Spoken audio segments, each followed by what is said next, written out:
the disarmament of the National Police reservists that is ongoing in the North Rift creates a vacuum that could thwart the improvements made in the security situation in the area.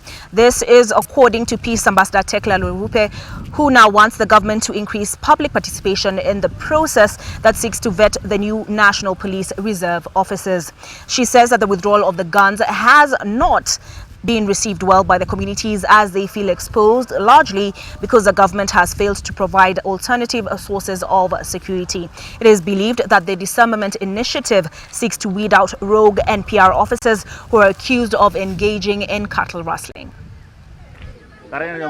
Serikali yetu ambayo imechukuliwa sisi mapinduki, sasa watoto ambaye tulikuwa tunachunga kila siku imelalemeka sana na imekuwa na waso sana. They have disarmed the mind of people, but now without government coming down and talk to the community, talk to the stakeholders to realize who is this person, who are the people that part of the government gave the weapons without knowing if they were giving to the real people who have been before warriors or they were just from forced leavers or stand aid.